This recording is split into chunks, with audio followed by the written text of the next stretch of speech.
आपण मनाने परमार्थ करतो. आपण काय करतो म्हणजे मी प्रायः बोलतो एखाद्या व्यक्तीला डोळ्यासमोर धरून असं आपलं कसं म्हणजे जीवाचं कसं आहे आपण मनाने परमार्थ करतो. परंतु ज्ञानोबा सांगतात मनोमार्गे गेला तो तेथेची मुखला. मनाच्या मार्गाने म्हणजे मनमुखाने जाण्यापेक्षा गुरुमुखाने जावं शास्त्र सांगतात. तर आपण कुठेही तेण्याची पंथे चालू जाता न पडे गुंथा कोठे काही, कुठेही आपण अडखळणार नाही. शास्त्र असं आहे आपण जर इतरांच्या मताप्रमाणे किंवा मनाप्रमाणे जर करायला लागलो तर आपण गुंतण्याची शक्यता आहे, आपलं अधःपतन होण्याची शक्यता आहे. श्रुतयो विभिन्ना स्मृतयो विभिन्ना नैको मुनिरेस्य वच प्रमाणम धर्मस्य तत्वं निहितं गुहायां महाजनो येन गतस्स पंथः. तुम्ही आम्ही परमार्थ पथिक आहोत, तुम्ही आम्ही साधक आहोत, तुम्ही आम्ही मुमुक्षु आहोत. आपल्याला प्रत्येकाला इच्छा आहे की देव भेटावा, देव आपल्या घरी यावा. प्रत्येकाला इच्छा बरोबर, देव आपल्या घरी यावा. आपण देवाच्या घरी जावं वाटतंय का? देवाने आपल्या घरी यावं, आपण देवा घरी जावं नाही असं वाटतं. देव आपल्या घरी यावं म्हणजे देवाची प्राप्ती व्हावी हे आपल्याला वाटतं. पण आपण जे साध्य आहे त्या साध्यापर्यंत जात असताना आपण वेगवेगळे त्या ठिकाणी मार्गाचा अनुक्रमण करतो. ज्ञानोबारायांनी त्याला आज्ञाने म्हणलेले आहे. आपण कशी वेगवेगळी मार्ग अनुक्रमण करतो थोडक्यात सांगून जाईल. थोडक्यात उदाहरण, आज कोणता वार आहे? रविवार. आज कोणत्या देवतेचा वार आहे? आज कित्येक जण तर इकडे येता खंडोबाला असं करून आले असते. उद्या कोणता वार?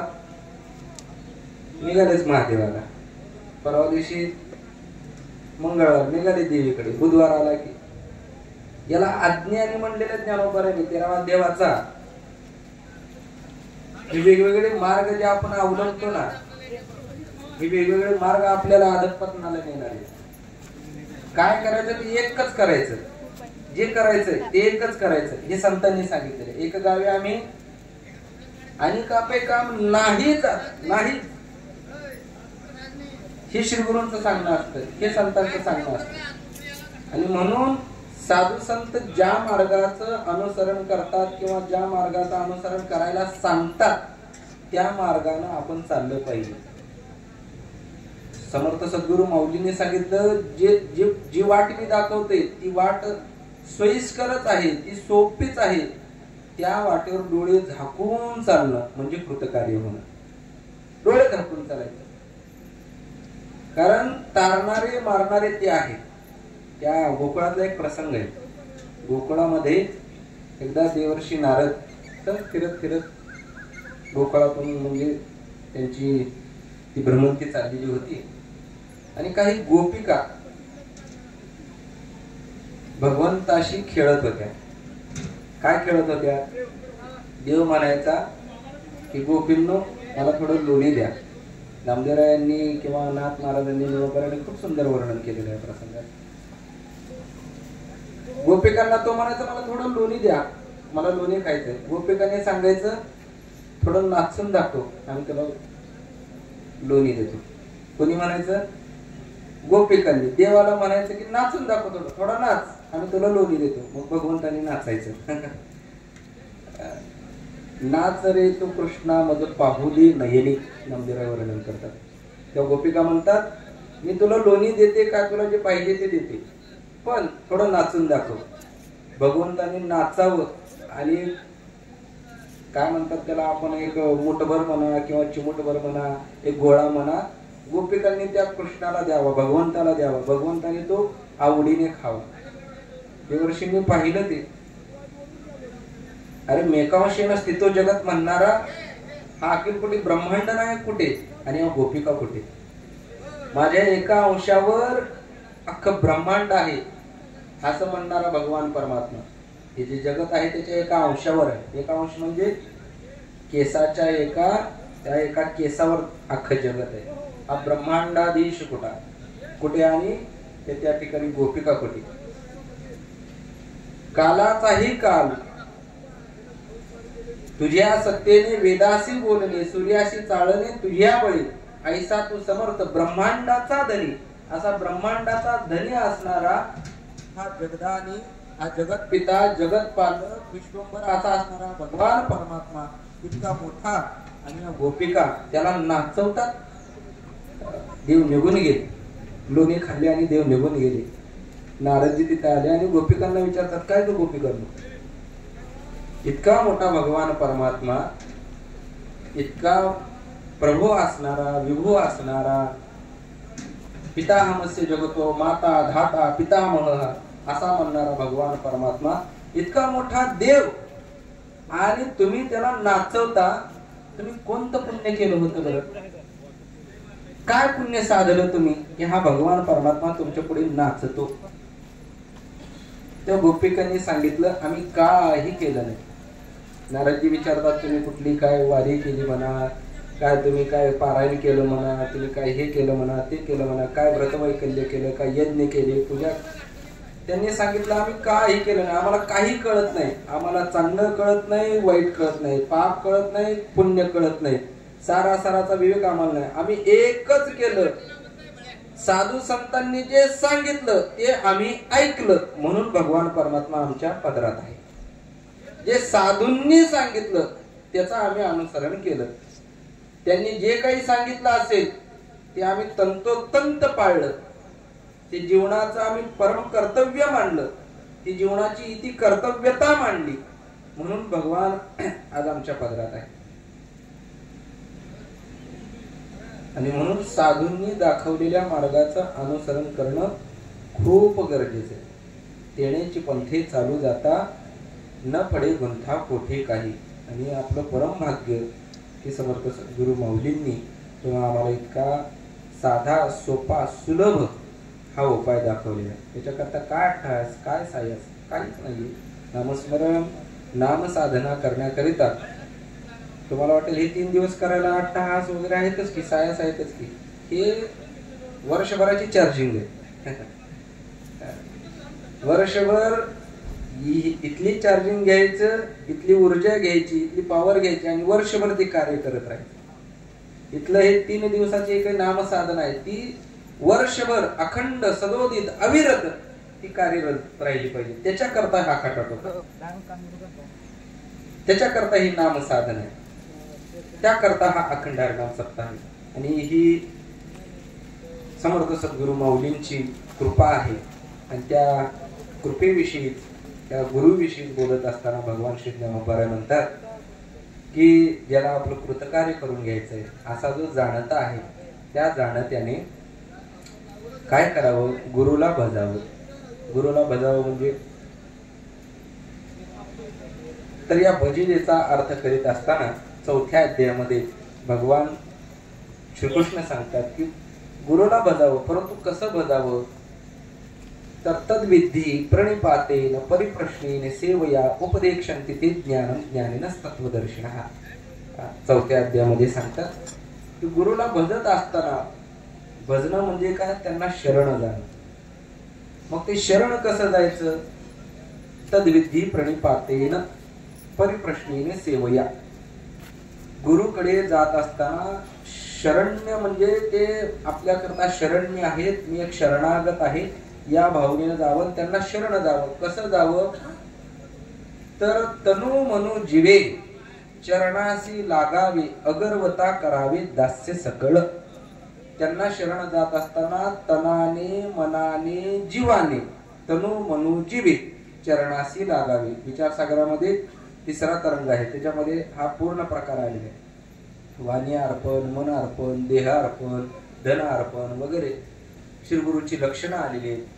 मग त्यांना शरण जात असताना तनु मनु जीवे चरणासी लागावे, अगरवता करावी दास्य सकळ. कशा करता जायचं? तर आपल्याला उद्धरून जाण्याकरिता, आपलं कृतकार्य होण्याकरता, आपल्याला ज्ञान प्राप्त करून घेण्याकरता त्यांना शरण गेलं पाहिजे. ज्ञान प्राप्त करून घेतल्याशिवाय, जीव ब्रह्मैक्य ज्ञान झाल्याशिवाय कल्याण नाही, कृतकार्य नाही. ही खूणगाठ बांधून ठेवा. जोपर्यंत जीव ब्रह्मैक्य ज्ञान होत नाही तोपर्यंत बाकीच्या अन्य कितीही साधनं केली तरी ते निष्फळ आहेत. ज्ञानोबा म्हणतात, ज्ञाने विन एके उपाय करीसी जितुके ते गुंफीसी अधिके रुखी इये. ज्ञानाशिवाय ज्ञाना देव तू कैवल्यम. श्रुती माता सांगते ज्ञानात एव, ज्ञानापासूनच त्या ठिकाणी कैवल्यम म्हणजे मोक्ष प्राप्त होतो. बाकी अन्य कितीही साधनं केली, मग तुम्ही म्हणाल हे भजन, हे पारायण वगैरे, हे नामसाधना, हे तिथपर्यंत पोहोचवणारे आहेत, त्या ज्ञानापर्यंत पोहोचवणारे आहेत, म्हणून हे करायचे. डायरेक्ट आपल्याला द्विब्रह्मायक्य ज्ञान होणार नाहीये. रात्रीच आपण महाराजांच्या मुखातून ऐकले परमार्थ काय, त्या काय लेकराच्या गोष्टी नाहीयेत. परमार्थ म्हणजे परम अर्थ. अर्थ म्हणजे काय? मोक्ष. आणि परम म्हणजे जे परम साध्य आहे म्हणा, परम मोक्ष आहे म्हणा. हा मोक्ष प्राप्त करून घ्यायचा असेल तर तो सहज साध्य होणारा नाहीये. त्याच्यासाठी खटाटोपच करावे लागणार आहे. मग नाम साधना असेल, त्या ठिकाणी काही उपासना असेल, व्रत वैकल्य असतील, हे अंतःकरण शुद्धीद्वारा आपल्याला ज्ञानापर्यंत पोहोचवणार आहे. आणि ज्ञान साक्षात आपल्याला मोक्षापर्यंत पोहोचवणार आहे. ज्ञानाचा आणि मोक्षाचा साक्षात संबंध आहे. आणि या नाम साधनेचा म्हणा किंवा उपासनेचा म्हणा हा परंपरा संबंध आहे. संबंधामध्ये दोन प्रकार, एक साक्षात संबंध आणि दुसरा परंपरा संबंध. ज्ञानाचा आणि मोक्षाचा हा साक्षात संबंध आहे. जसा की माझा आणि माझ्या वडिलांचा हा कसा संबंध? साक्षात संबंध. परंतु माझा माझ्या वडिलांचा माझी कोणी पत्नी असेल, त्या पत्नीचा माझ्या वडिलाशी कसा संबंध? परंपरा संबंध.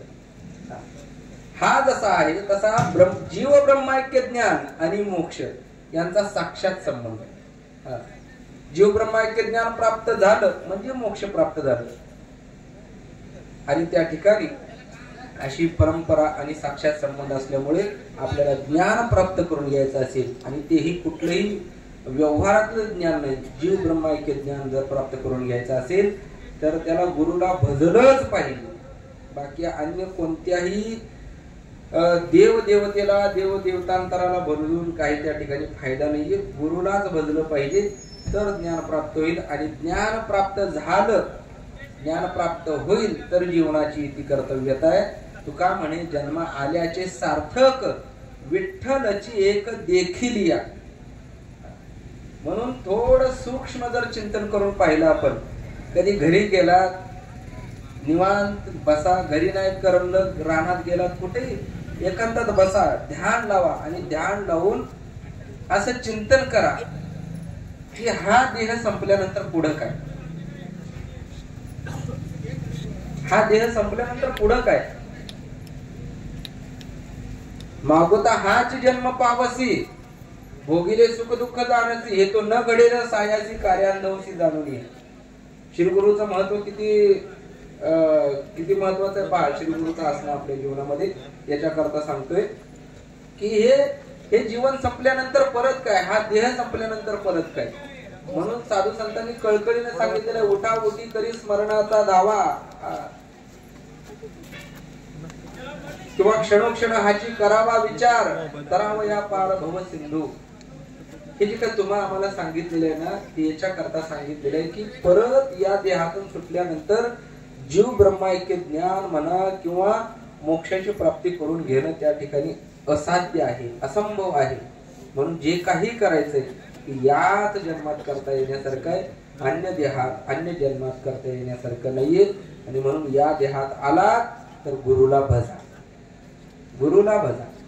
आणि गुरुला भजायचं कसं तर तनु मनु जीवे चरणासी लागावे, अगरवता करावे दास्य सकळ. त्यांना तनाने मनाने जीवाने अशा पद्धतीने त्यांना शरण जावं आणि अगर्वतेनं त्यांचं दास्य करावं आणि त्यांची सेवा करावी. जे ज्ञानाचा पुरठा ते सेवा हा दारवंटा, तो स्वाधीन करी सुगटा ओळगोणी. ज्या ठिकाणी ज्ञानाचा ठेवा आहे अशा ठेव्याला जर आपल्याला प्राप्त करून घ्यायचा असेल, ज्ञानोबराय सांगतात तिथं सेवा हा दारवंटा, तिथे सेवाच केली पाहिजे. आणि ती सेवा करत असताना कशी करावी तर अगर्वता करावी. मी कुणीतरी मोठा आहे, मी महान आहे, मी पदवीधर आहे, मी असा आहे, मी अमुक आहे, मी तमुक आहे, अशा पद्धतीची जर आपली सेवा असेल तर ती सेवा श्री गुरुला रुजू होणार नाहीये, ती सेवा श्री गुरु रुजू करून घेणार नाहीये. तर अगर्वता, मी कोणीतरी एक तुमचा पाईक आहे, पामर आहे, दास आहे, सेवक आहे, अशा भावनेला जर अगर्वतेनं जर आपण सेवा करू तर ती सेवा प्राप्त होत असते. आणि त्या सेवेचं फल काय प्राप्त होईल तर त्या ठिकाणी ज्ञानोबा सांगतात, मग अपेक्षित जे आपुले तेही सांगतील पुसिले, जेणे अंतःकरण बोधले संकल्पा नये. मग आपल्याला जे अपेक्षित आहे, आपल्याला काय अपेक्षित आहे? आपल्याला मोक्षाची अपेक्षा आहे, आपल्याला जीव ब्रह्माईक ज्ञानाची अपेक्षा आहे, आपल्याला कृतकार्य होण्याची अपेक्षा आहे, आपल्याला उद्धाराची अपेक्षा आहे, कल्याणाची अपेक्षा आहे.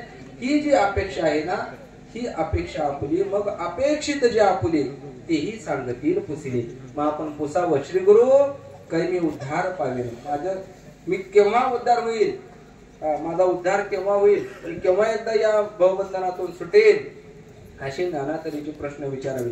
ब्रह्म म्हणजे काय, जीव म्हणजे काय, जगत म्हणजे काय, परमात्मा म्हणजे काय, माया म्हणजे काय, किम कर्म किम अकर्म येती, कवयोपेत्र मोहिता मोहितम नाभिजानाती वगैरे वगैरे. जे अर्जुनाने जे प्रश्न विचारले ते प्रश्न श्री गुरुला विचारा. कर्म म्हणजे काय, अकर्म म्हणजे काय, करता कोण, धरता कोण वगैरे वगैरे. हे जे काही प्रश्न आहेत ना, ते प्रश्न विचारून जे आपल्याला अपेक्षित आहे ते श्री गुरूंना विचारावं.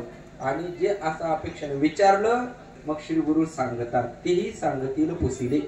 असं विचारल्यानंतर श्री गुरु सांगतात आणि आपल्याला काय करतात, जेणे अंतःकरण बोधले संकल्पा नाही.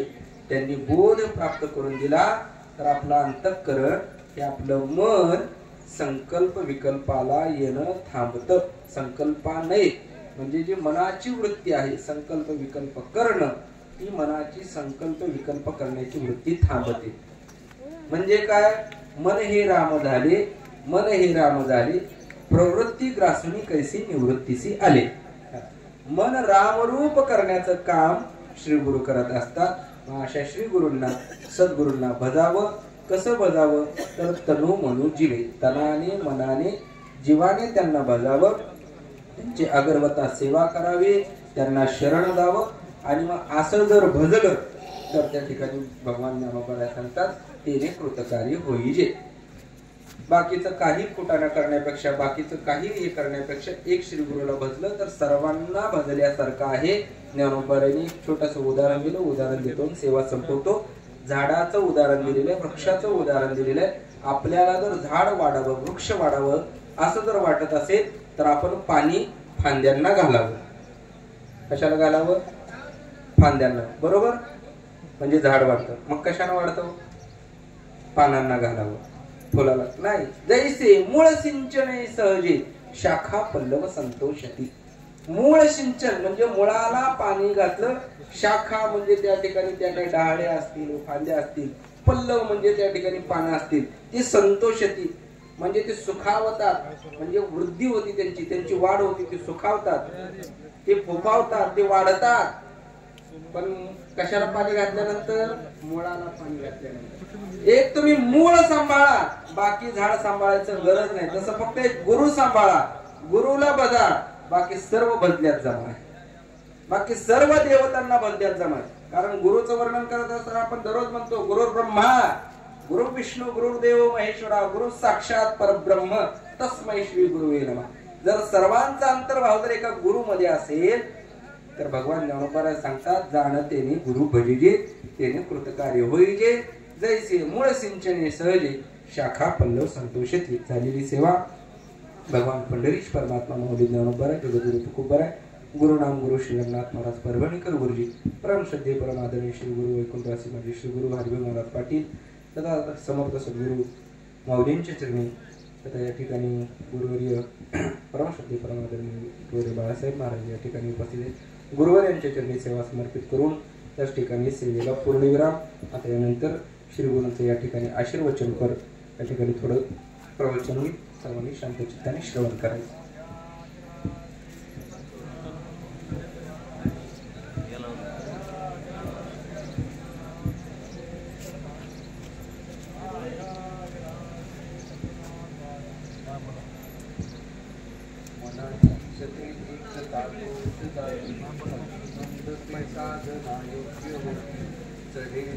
वैराग्य सामर्थ्याने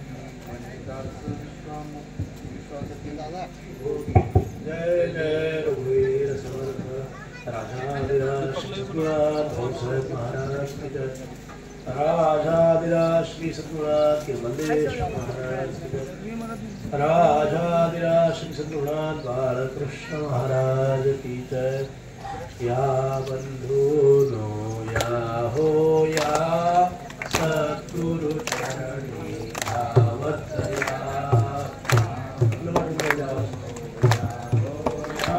सद्गुरु चरणी धावत या बंधुनो या हो या सद्गुरु चरणी धावत आपले सुखाचे आवडिया शाश्वत सुखाचे आवडिया शाश्वत सुखाचे हे आपले सुखाचे आवडिया शाश्वत सुखाचे आवडिया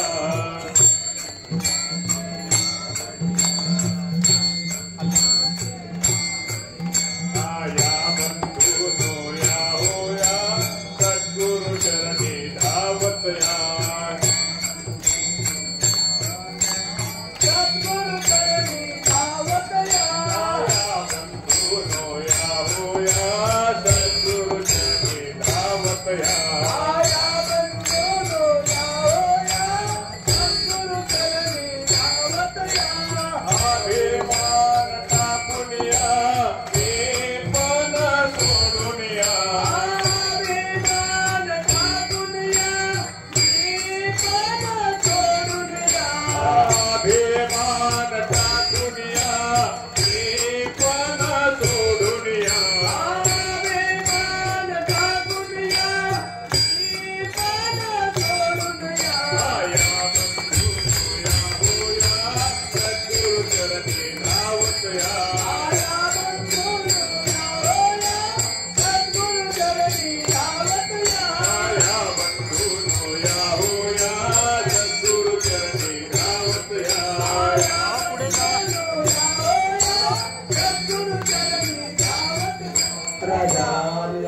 श्री सद्गुरुनाथ बालकृष्ण महाराज या बंधून यावया सद्गुरुचरणी धावत्या आपले सुखाचे आवडिया शाश्वत सुखाचे आवडिया अभिमान टाकून यावी पण सोडून यावया सद्गुरुचरणी धावत्या उपस्थित सर्व गुरुवंदन केलं गेली आज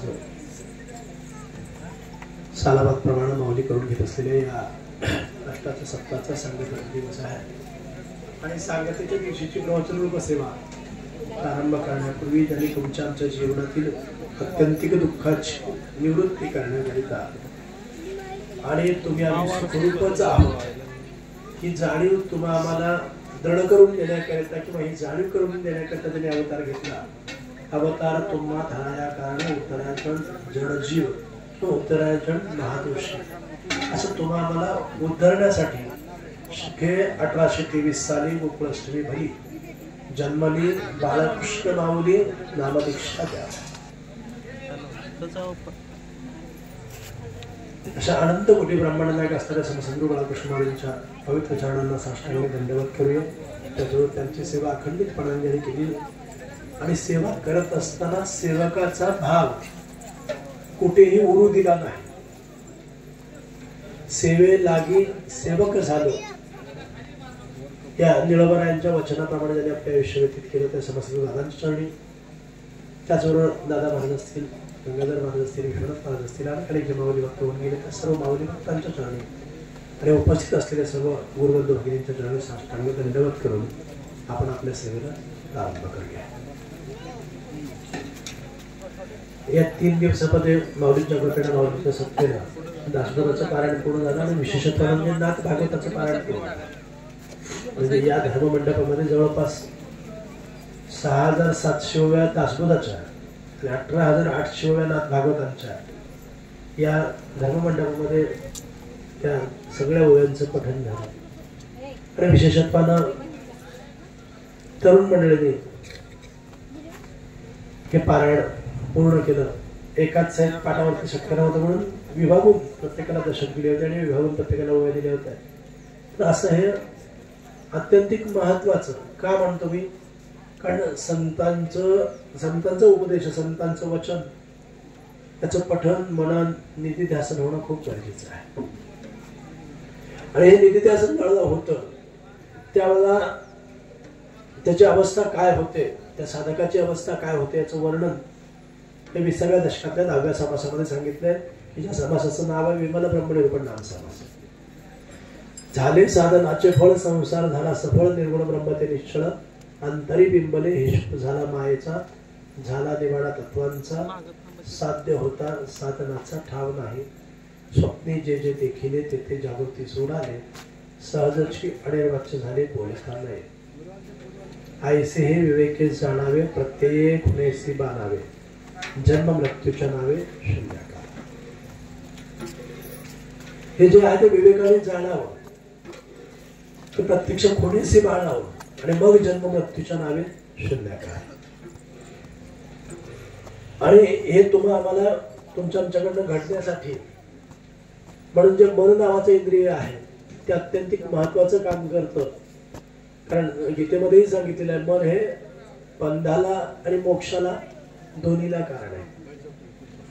तर त्या मनाला सुद्धा उपदेश समर्थाने केलेला आहे. आणि त्या मनोगताचे 205 श्लोक वाचून शेवटचा श्लोक समर्थाने सांगितलं की मनाची शते ऐकता दोष जाती, मती मंदते साधना योग्य होती, चढे ज्ञान वैराग्य सामर्थ्य अंगी, म्हणे दास विश्वासता मुक्ती भोगी. आताच महाराजांनी सुंदर असं वर्णन केलेलं आहे की आपल्या जीवनामध्ये गुरूंची काय आवश्यकता आहे, गुरु नेमकं काय करतात. आपण नेहमी वेगवेगळ्या आरतीतून, भजनातून, पदातून आपण आपल्याला सतत ती जाणीव करून देत असतो. आपण दररोज 12 भंग म्हणतो आणि 12 भंगामध्ये काय म्हणतो, देव गुरु पासे आहे वारंवार सांगू काय, तुका म्हणे गुरु भजणी, देव भेटे जनी म्हणे.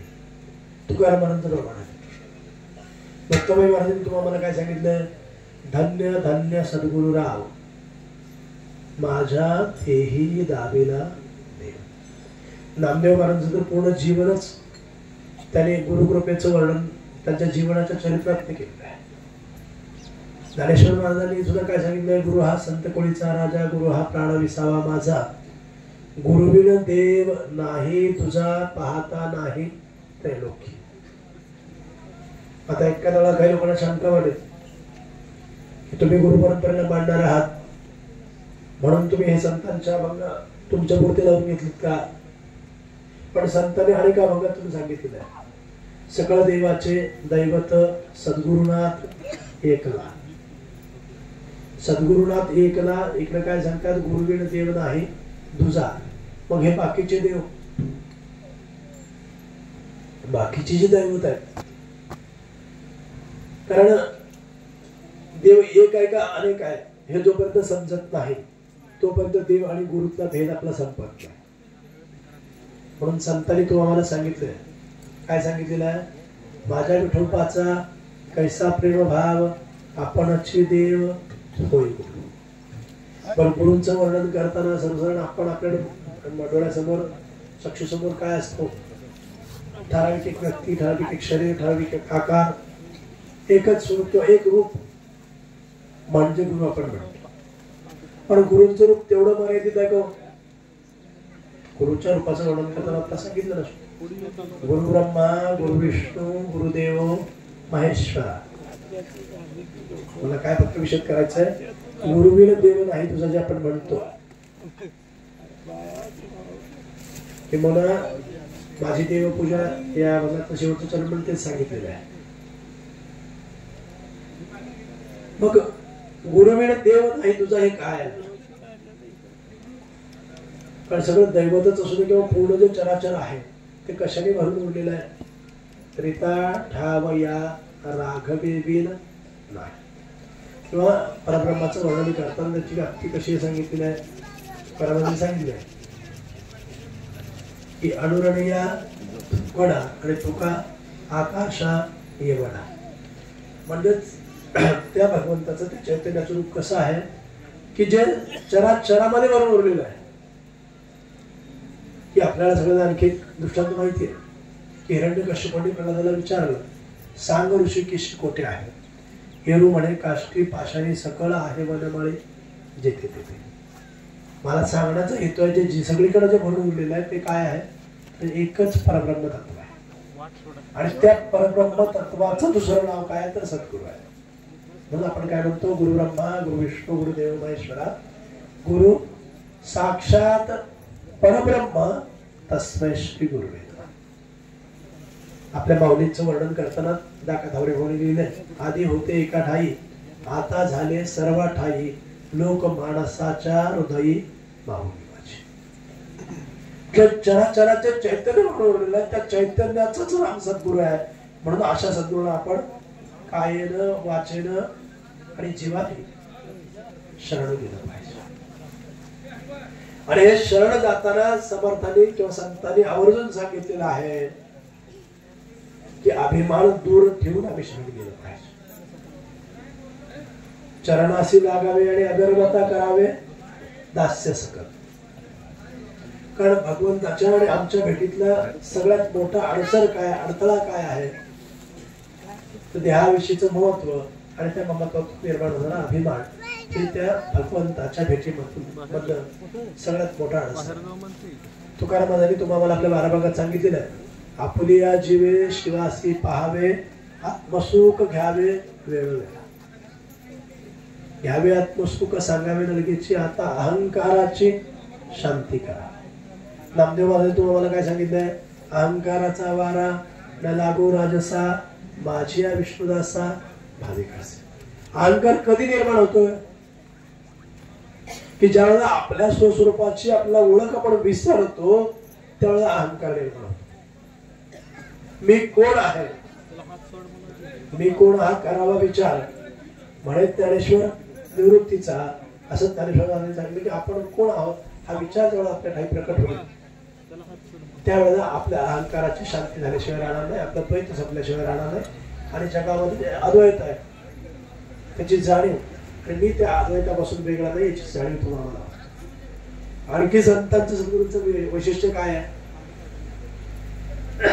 जे वेदामध्ये उपनिषदामध्ये शास्त्रांमध्ये अनेक ठिकाणी सांगितलेलं आहे ते अत्यंत सुलभ करून सांगण्याचं कसं किंवा सांगण्याचं कार्य जे आहे ते सद्गुरू करत असतात. वेद अनंत बोलला अर्थ हेतुकाचे सांगितला किंवा साधला की चारी वेदाचा जे काही गुह्य अर्थ आहे गुज आहे ते सांगितले मध सहज सहज आपण माऊलींच्या चर्चा. कारण संतांचं कसं सहज बोलणे हितोपदेश करुणी साया असं शिकावे. सद्गुरूंचा आणखी काय विशेष आहे की सद्गुरू हे कृपाळू आहे. गुरुंनाच का शरण जावं संतांना का शरण जावं. आपल्याकडे वेळ कमी आहे आणि थोडीशी तब्येत ठीक नसल्यामुळे पण जास्त बोलणं शक्य नाही. जेवढं माऊली बोलून घेतील तेवढं बोलायचा प्रयत्न करूया. कारण करणं जे आहे तुम्हाला जे काही सगळं करते पद्धती त्यांच्याकडे आणि ह्याची जाणीव करून घेण्यासाठीच परमार्थ. बाकी परमार्थ म्हणजे आणखी काही नाही. चाले हे शरीर कोणाचे सत्य कोण बोलवी तो हरिवीन देखवी ऐकवी एक नारायण त्याचे भजन चुकून. सद्गुरूंनाच का भासावं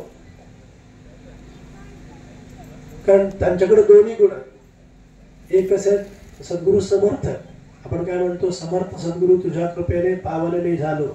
सद्गुरूंच्याच कृपेने पावन का होतो आणि तुम्हाला मला पावन करण्याचं सामर्थ्य त्यांच्याकडे आहे. त्यांनाच का शरण जावं कारण त्यांनी हा भवसागर तरुण पार गेलेले आहेत. त्यांनी त्या सुखाची अनुभूती घेतलेली आहे आणि ते आपल्याला प्राप्त असलेले म्हणजे त्यांना प्राप्त असलेलं सुख तुम्हाला देण्याचा प्रयत्न करत आहेत. आधी केले आणि मग सांगितले. तुमचं आमचं कसं असतं अनंत वाचा बरळती पण अनुभवाच्या नावाने काय असतं शून्य असतं. बराच वेळा माझ्यासारख्याच सांगतोय त्यांचं कोणाचं पण संतांच्या बाबतीत आधी केले आणि मग सांगितले असतं. म्हणून संतांना आणि सद्गुरूंना शरण गेलं पाहिजे. हे सामर्थ्य आपण तरला नव्हे ते नवल गुण उद्धरील सर्वांची तो हे सामर्थ्य सद्गुरूंच्याकडे असतं. आणि दुसरं कृपाळू सज्जन तुम्ही संत जन एवढे कृपादान द्यावे मत असं कृपाळत्व संतांच्याकडे सद्गुरूंच्याकडे असतं म्हणून सद्गुरूंना शरण जावं. एक छोटस उदाहरण देतो म्हणजे लक्षात येईल. एक माणूस पारगावून आला, कुठेतरी गावी गेला होता, येताना बरंच काही वजन मोठ्या बॅगा असतील काही किंवा धान्य असेल तो घेऊन आला.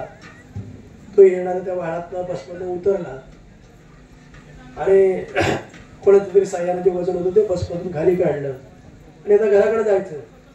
ते वजन उचलून डोक्यावरती घ्यायला पाहिजे म्हणून तो वाट बघायला लागला, कोणीतरी येईल मला मदत करेल.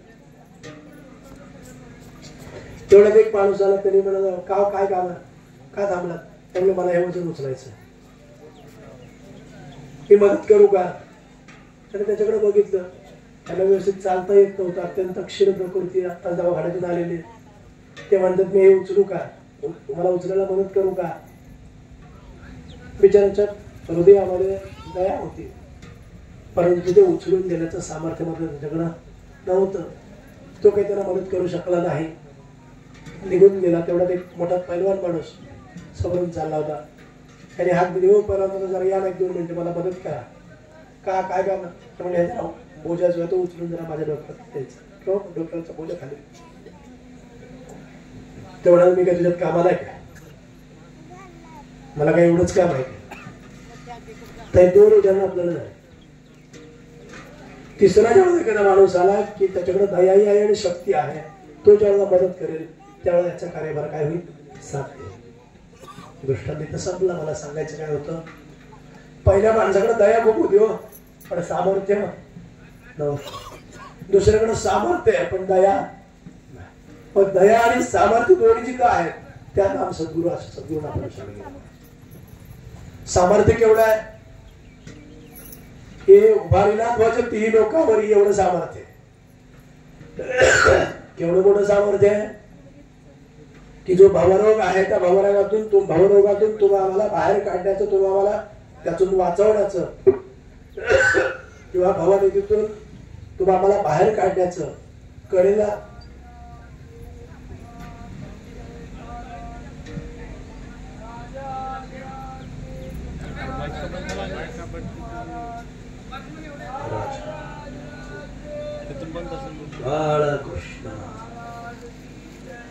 तुम्ही आम्हाला या भवनिधीतून बाहेर पहिलं केरळा नेण्याचं सामर्थ्य फक्त आणि फक्त सद्गुरूंच्याकडे आहे.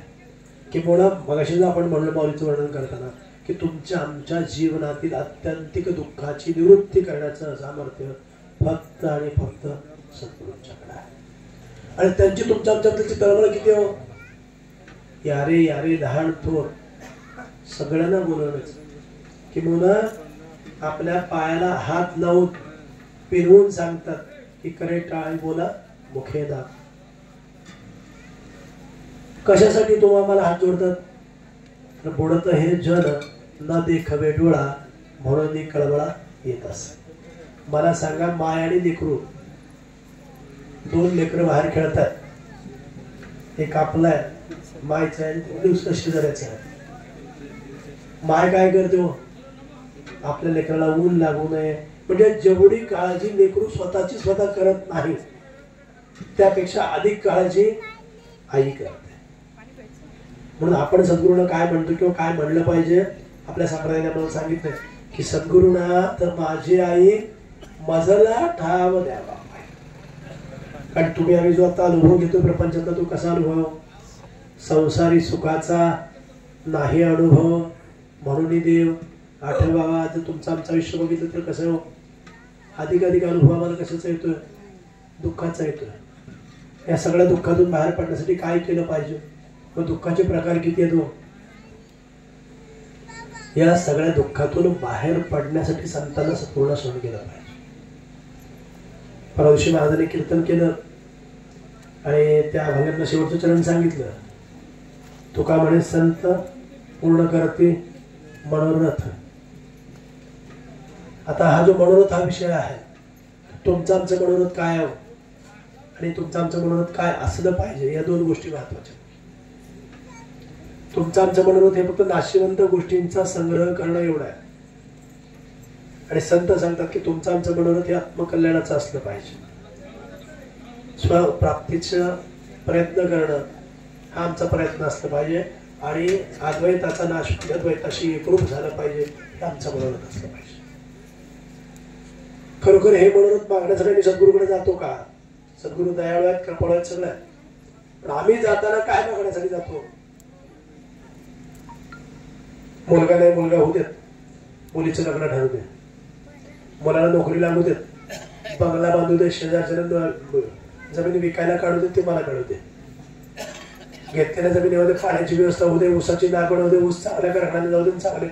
आता काय सगळं सांगत बसतो वाटतं संध्याकाळी तसं होईल आपल्याला. आमचं मनोरथ काय हे महत्वाचं आहे, ते मनोरथ पूर्ण करतात. मग आपल्याला असं वाटतं की हे मनोरथ पूर्ण करण्यासाठी संतांकडे जायचंय का, सद्गुरूकडे जायचंय का, सद्गुरू हे मनोरथ पूर्ण करतील का? आम्हाला वाटतं त्यांनी करावं, पण करतील का विषय थोडंसं 1-2 मिनिटं अधिक घेऊन आपण प्रश्न माफी नको. आपण सगळ्या माता आहात, आपण सगळे आईंच्या पोटी जन्माला आलो आहोत. आपल्याला मातेचं आणि पुत्राचं नातं आपल्या सगळ्यांना ज्ञात आहे, वेगळं सांगण्याची गरज नाही. तर लेकरानं आईला जीव जरी मागितला तरी सख्खी आई जीव सुद्धा द्यायचं तयारी ठेवते. एवढं प्रेम असतं की माते इतके प्रेम कोठेच नाही, संतांनी सुद्धा सांगितलेलं आहे की म्हणून आपण जे जे मागतो ते पुरवतात माता. बरोबर आहे. मला असं विचारायचं आहे, कधी शुल्लक जरी इच्छा असेल मुलाची तर आई पुरवेल का नाही पुरवेल? तुमचं काय म्हणणं सगळ्यात, आपला काय अनुभव आहे सगळ्यात? निश्चितपणानं पुरवेल.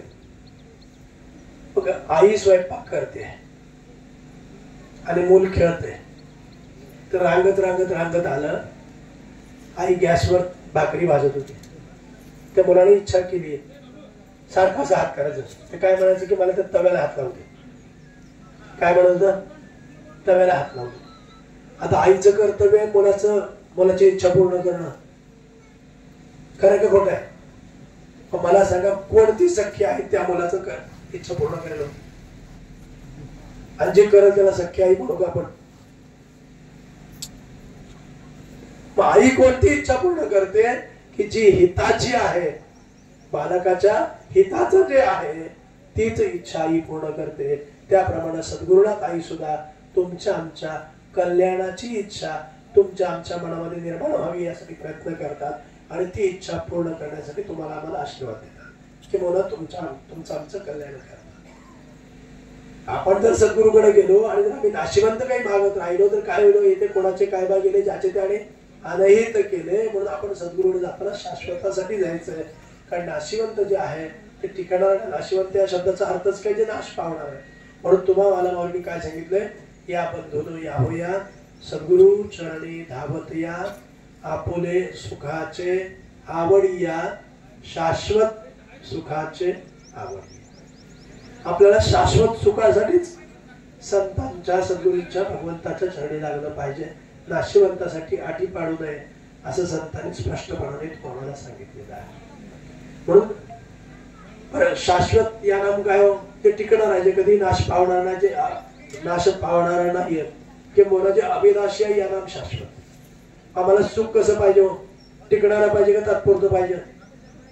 तात्पुरतं सुखाचा तर आपण अनुभव घेतोच ना, क्षणिक सुख ज्याला आपण म्हणतो. तुम्हाला कसं सुख पाहिजे? टिकणारं पाहिजे. तर ते टिकणारं सुख कशात मिळेल? आता आपण ते सुखाची अपेक्षा करतोय, ती कशातनं करतोय? गाडीतनं, बंगल्यातनं, नोटाच्या बंडलातनं, काय संततीतनं, मानसन्मानातनं, ह्याच्यातनंच करतो. बाकी मला सांगा, तुमच्या आमच्या सुखाचे जे काही स्त्रोत आपण समजले ते काय आहे? तो हे सगळं नाशिवंतच आहे. आमच्या घरात टीव्हीचा सेट आला की आम्ही सुखी होऊ, सोफा सेट आला की सुखी होऊ. एवढं सगळं असं जर मन अपसेट असेल तर आम्ही सुखी होऊ शकत? बघ, आम्हाला जर सुखी व्हायचं असेल कसं? शाश्वत स्वरूपाचं. नाशिवंताचं सुख मिळत नाही असं म्हणत नाही तुम्हाला, पण ते टिकणार आहे का प्रश्न आहे. कोणी बंगला बांधला मोठा, अगदी 1.5 कोटीचा, 2 कोटीचा, 4 कोटीचा बांधला, आणि त्या दिवशी वास्तुशांत असते. त्या दिवशी आपण गेलो की त्याला किती आनंद असतो त्या घरमालकाला. तो आनंद दुसऱ्या दिवशी, तिसऱ्या दिवशी, आठवड्यात, महिन्याने राहतो. मग तो आनंद काय होतो? हळूहळू हळू कमी होतो. घर पडायला आनंद सगळा संपूर्ण राहतो निघून. ज्या दिवशी आपल्याला मुलगा झाला तेव्हा सगळ्या गावाला पेढे वाटले, मुलगा झाला की आपल्याला. आपण एक 4-6 महिने म्हणतो त्या दिवशी खूप आनंद होतो, आज आनंदात नाही. तो आनंद त्या दिवशीच फिरला, तो आनंद टिकणारा नाही.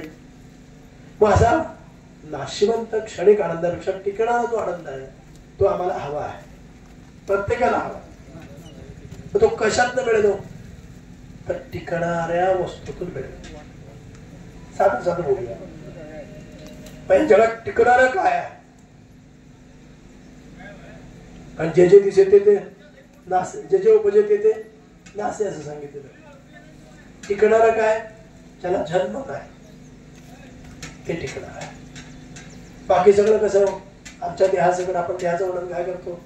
नाशिवंत देह जाणार सकळ, आयुष्य खातो काळ सावधान. या सगळं नाशिवंत पदार्थ बघायला नाशिवंत आहे. जे जे आपण म्हणू आता जे सगळं सांगितलं आपण ते सगळं कसं एक दिवशी नाश पावणार आहे. पण नाश पावणाऱ्या वस्तूत अविनाशी आनंद कसा मिळतो? थोडा विचार करा. मिळू शकतो का? नाही मिळणार. मग आम्हाला अविनाशी आनंद प्राप्त करायचा असेल तर अविनाशी वस्तूची ओळख करून घेतली पाहिजे. ओळखारे वस्तू सांडारे कल्पना, नकाड राणा जाऊ जणी, जणी झाल कोठे बुडवाल हित, विचारी मनात आपुली, असं तुकाराम महाराजांनी सांगितलंय. आणि मग ती वस्तू म्हणजे आपलं स्वस्वरूप ओळखण्यासाठी आपण काय केलं पाहिजे? सद्गुरूंना शरण केलं पाहिजे. ती वस्तू आपल्याला प्राप्त आहे का अप्राप्त आहे? प्राप्तच आहे, पण त्याची जाणीव करून घेण्यासाठी म्हणून आम्ही सद्गुरूला शरण जायला पाहिजे. त्याच्यासाठी सद्गुरूंनी जे आम्हाला नित्यनेम सांगितलेले आहेत, नामस्मरण सांगितलेलं आहे, जी साधना सांगितलेली आहे, ती साधना आपण जर नित्य केली तर निश्चितपणानं आपण आपल्या स्वात्मसुखाची प्राप्ती करून घेतल्याशिवाय राहणार नाही, किंवा आपल्या स्वस्वरूपाची जाणीव तुम्हाला झाल्याशिवाय राहणार नाही. आणि ती ज्यावेळेला होईल त्यावेळेला आपल्या मुखातून शब्द येतील की झाले साधनाचे फळ, संसार झाला सफळ, निर्गुण ब्रह्मते निश्चळ, अंतरी बिलकुले. किंवा त्या स्थितीचं वर्णन करताना शंकराचार्यांनी सांगितलंय, चिदानंद रूप शिवोहम शिवोहम. मी कोण आहे? तर एक सच्चिदानंद स्वरूप आहे. त्याची एकदा ओळख झाली की मग देह जो आहे तो प्रियम राहतो, देहबुद्धीचा विसर पडतो. देहबुद्धीचा विसर पडला की देहादिकीची दुःख आहेत, ती दुःखी आम्हाला दुःखी बनवू शकत नाही. आणि आमच्या अवस्था काय होते? आनंदुरे आजी आनंदुरे, सभाय अभ्यंतरी अवघा परमानंदुरे, अशी तुमची आमची अवस्था होते. ती अवस्था प्राप्त करून घेण्यासाठी परमार्थ आहे. ती अवस्था प्राप्त करून घेण्यासाठी सद्गुरूंना शरण जाणं आहे. म्हणून आपण कायेनं वाचन मनानं सद्गुरूंना शरण जावं, अगरवता दास्य करावं, शरणांगत राहावं. मी तुझाच आहे असं म्हणावं. जोपर्यंत आईला आपण मी तुझाच म्हणतो, आई पालन करते, जेव्हा आईचा होत नाही तेव्हा आई त्याची चिंता काय करते? सोडून दे. म्हणून तुका म्हणे त्यांचे भारे, देव तुमच्या मरणी मरे. आपण सगळ्यांचे होतो पण देवाचे होतो का? बघा, जर आपलं कोणी विचारतो तुम्ही कोणाचं आहे, आपण वडिलांचं नाव सांगतो, कोणा विचारतो आईचं सांगतो, कोणा सांगतो पत्नीचं सांगतो, बहिणीचं सांगतो, भावाचं. पण मी देवाचं असं आपण कधी म्हणतो का? देव माझा माझा माझा, देव माझा मी देवाचा, हीच माझी सत्य वाचा. सत्य काय? सत्य तू, सत्य तू, सत्य तू विठ्ठला. ते सत्य तुम्ही अनुभवण्याचा प्रयत्न करूया. हे करत असताना आपल्या प्रपंचाचा त्याग करावा लागतो, संसार सोडावा लागतो, अशांना काही भाग नाही.